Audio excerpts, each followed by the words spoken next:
Hello students, हमने last video में पढ़ा था प्रेजेंट कंटिन्यूअस टेंस को पैसिव में चेंज करना और आज हम करने वाले हैं प्रेजेंट परफेक्ट टेंस को पैसिव में चेंज करना। तो यहाँ मैंने लिख दिया है वॉइस प्रेजेंट परफेक्ट टेंस। इसको हम पैसिव में कैसे चेंज करना है वो पढ़ेंगे। सबसे पहले हम एक्टिव देख लेते हैं, एक्टिव का क्या स्ट्रक्चर होता है। एक्टिव से ही हम उसको पैसिव बनाते हैं। तो जब हमें एक्टिव का स्ट्रक्चर पता है तो उसके बाद हमें पैसिव बनाना बहुत इजी हो जाता है।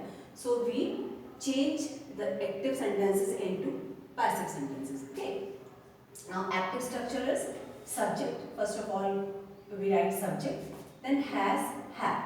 If the subject is singular then we write has, and if the subject is plural then we write have, and I के साथ भी have भी आएगा। okay, has, have, then verb की थर्ड फॉर्म। परफेक्ट टेंस में हमेशा verb की third form लगती है एंड लास्ट में ऑब्जेक्ट। ये है हमारा एक्टिव। अब इसका एग्जाम्पल हमने लिख दिया, he has inspired all of us। he subject, has because this is singular subject so has I guess के साथ। inspire की third form of inspire is inspired all of us। now what is object in this sentence? all of us object, this is verb, helping verb and he। अब passive में हमारा क्या structure हो जाता है? ऑब्जेक्ट हम पहले ले आते हैं, ऑब्जेक्ट पहले आ जाता है। यानी कि ये जो पैसिव सेंटेंसेस होते हैं, मैंने आपको पहले भी बताया कि पैसिव सेंटेंसेस जो होते हैं वो ऑब्जेक्ट से स्टार्ट होते हैं, ऑब्जेक्ट उनमें मेन हो जाता है।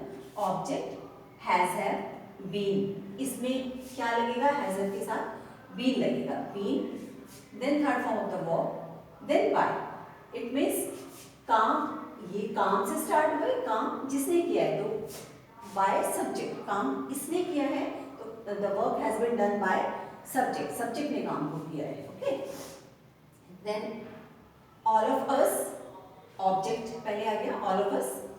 ऑल ऑफ अस प्लूरल है, यहाँ पर ही के साथ हैज था बिकॉज ही सिंगुलर था, लेकिन ऑल ऑफ अस जो है वो प्लूरल है तो प्लूरल के साथ हम हैव लगाएंगे। All of us have been inspired. Inspired इसमें भी थर्ड फॉर्म है, थर्ड फॉर्म सेम रहेगी, पैसिव में हमेशा थर्ड फॉर्म लगती है। बाय हिम, बाय आपका स्ट्रक्चर में आएगा ही। और ही जो है, ये मैंने आपको लास्ट टाइम बताया था कि ये यहाँ वाला सब्जेक्ट जो उस तरफ जाता है, ऑब्जेक्ट बन जाता है, तो वो कैसे चेंज होता है? आई टोल्ड यू, ही जो है वो हिम में चेंज होता है, ऐसे शी है जो हर में चेंज हो जाता है, दे जो है वो देम में चेंज हो जाता है, तो ये ही इधर जाके हिम बन जाएगा, by him. Okay, all of us have been inspired by him. Now if we want to write this sentence in negative then we will write object has, have, whatever, not, been, verb की third form, by subject. Has, have में से जो भी आना है हमारे subject या object के अकॉर्डिंगली वो, not, been, third form of the verb, by subject. It means not जो है वो हैज, हैव के बाद लगेगा, हैज या हैव जो भी हमने लगाया उसके बाद नॉट लगेगा। Been third form of the verb, by subject. तो ये सेंटेंस हमारा हो गया, all of us have not been. यहाँ पर हमने ऊपर हैव भी लिखा था, हैव और बीन के बीच में। कई बार ये कंफ्यूजन होता है कि बीन के बाद नॉट लगेगा या नॉट कहाँ लगेगा, ये कंफ्यूजन बच्चों को हो जाता है। तो हमेशा हैज, हैव के बाद नॉट लगाना है, then been, been inspired by him. All of us have been inspired, have not been inspired by him. If this is a positive sentence, have been, and if this is negative sentence, have not been inspired by him.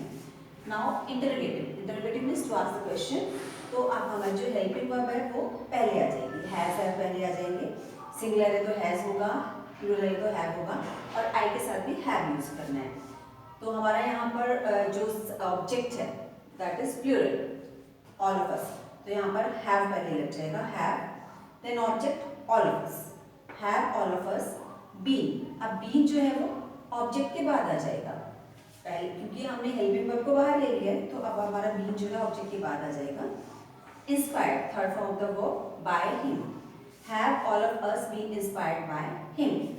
now in negative interrogative इसमें same यही लिखना है, but आपका not आ जाएगा object के बाद। यहाँ not has have के बाद आता है, लेकिन हैज हैव को यहाँ हमने बाहर कर लिया है, तो हमारा नॉट जो है वो ऑब्जेक्ट के बाद आ जाएगा। हैज हैव जो भी हमने लगाना है object, not been third form of the verb by subject. Have all of us not been inspired by him.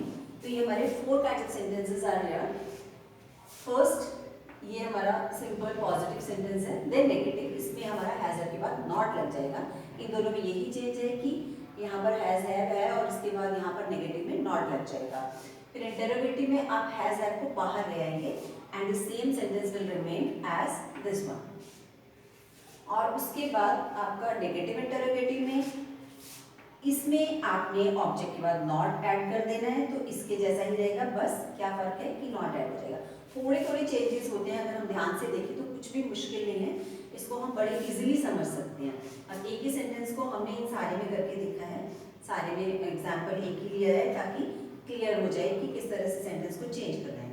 अब यहाँ पर has and have can be change according to subject. It means यहाँ पर हमने ही के साथ हैज लिखा था, but when we bring object then we add have. अगर वो प्लूरल है तो हम हैव ऐड करेंगे। अगर वहां पर भी सिंगुलर होता, मी होता, तो मी यहाँ अगर आई बन जाता और उसके साथ आई के साथ भी हैव ही होता है, आई के साथ हैव होता है। लेकिन अगर शी होता, यहाँ पर हर होता तो शी बन जाता है इधर आगे, और अगर शी लगाते हैं हम तो उसके साथ हैज आता है। इसका मतलब जो भी हमारा सिंगुलर या प्लूरल जो भी ऑब्जेक्ट है उसके अकॉर्डिंगली हम हैज हैव को चेंज कर देंगे। आई